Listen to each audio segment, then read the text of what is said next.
Babak baru Tami. Namaku Tami, wanita berusia 39 tahun yang bekerja di departemen penjualan sebuah perusahaan dagang. Sejak masa kuliah, aku selalu tertarik pada peran kepemimpinan, pandai menggerakkan orang untuk mencapai tujuan bersama.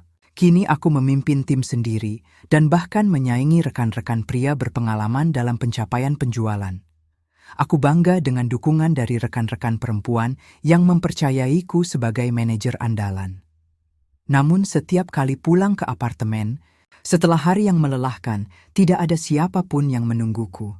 Setelah berpisah dengan suami yang telah bersamaku 17 tahun dan memilih tinggal terpisah dari putri kami yang berusia 15 tahun, aku kini tinggal di apartemen baru dengan kotak-kotak pindahan yang belum sempat kubuka. Meski berantakan, aku tidak menyesal.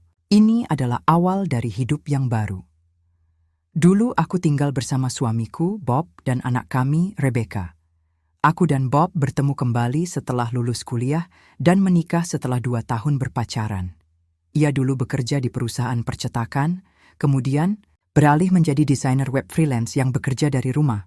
Masalah pertama muncul ketika Rebecca mulai berubah sikap. Ia menjadi dingin, mudah marah, dan sering berkata kasar padaku. Aku pikir itu hanya masa remaja, tapi kemudian Bob pun mulai menjauh. Mereka sering pergi berdua, menonton film, makan di luar, tanpa mengajakku lagi. Suatu hari, saat aku membuat sarapan, keduanya mengeluh keras. Aku kan bilang telurnya jangan setengah matang, dan kenapa masih pakai jamur? Aku nggak suka. Aku menatap Bob, berharap ia membelaku, tapi ia hanya berkata datar. Kau kan orang dewasa, seharusnya tahu apa yang harus dilakukan. Aku merasa ada yang aneh, hingga suatu hari aku diam-diam mengikuti Bob keluar rumah. Ia bertemu dengan seorang wanita muda berusia sekitar 20-an di kafe, cantik dan anggun. Mereka berjalan keluar bergandengan tangan. Dunia seolah runtuh di depan mataku. Aku menyewa detektif pribadi untuk menyelidiki. Hasilnya, kata detektif itu, wanita itu bernama Sofia Garcia, 26 tahun, bekerja di klinik bedah plastik. Foto-foto yang ditunjukkannya terlalu menyakitkan untuk kulihat. Tapi ada satu hal yang paling menghancurkan. Salah satu foto menunjukkan Bob, Sofia, dan Rebecca bersama. Sepertinya putri Anda juga mendukung hubungan mereka, kata detektif itu pelan. Hatiku hancur. Aku merasa benar-benar sendirian. Aku minta detektif itu merekam percakapan antara Bob dan Rebecca secara diam-diam. Hasil rekaman itu membuatku terdiam. Dia menyebalkan, nggak bisa ngapa-ngapain. Kenapa ayah nggak ceraikan aja?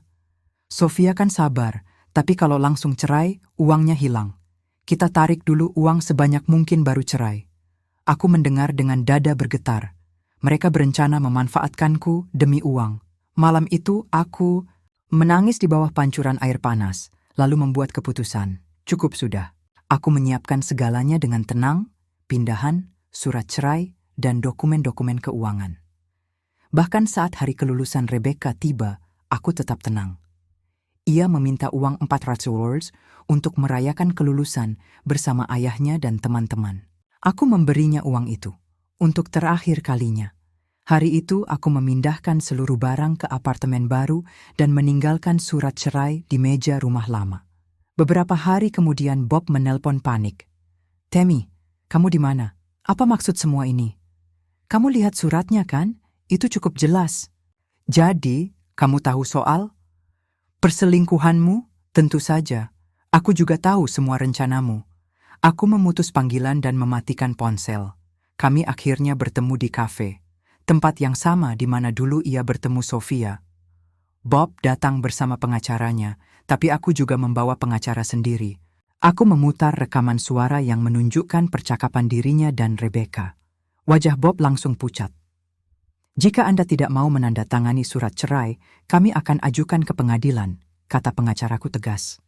Aku menunjukkan bukti lain, daftar transfer uang, biaya rumah tangga, dan catatan pengeluaran. Rebecca operasi plastik kan? Totalnya $40.000. Dari tabungan kita yang dulu $70.000, sekarang tinggal $20.000. Uang itu hasil kerja kerasku, Bob. Bob terdiam, panik. Aku menatapnya tajam. Dan satu hal lagi, tambahku. Wanita itu, Sofia, punya catatan kriminal.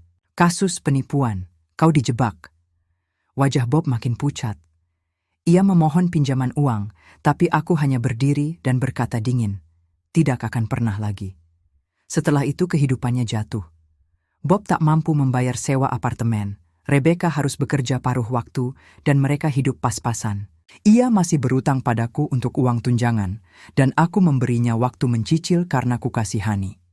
Suatu hari, Rebecca menelponku. Operasinya gagal, wajahnya rusak, dan perlu operasi ulang. Kami bertemu di kafe.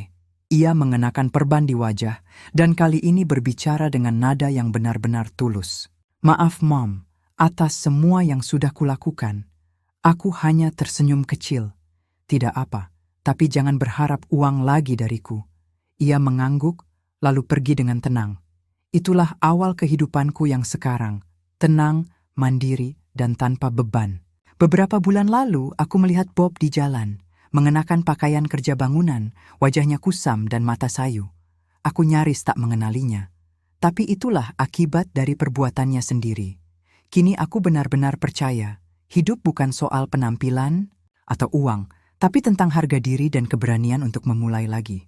Aku menekan tombol reset dalam hidupku, dan masa depan tampak jauh lebih cerah dari sebelumnya.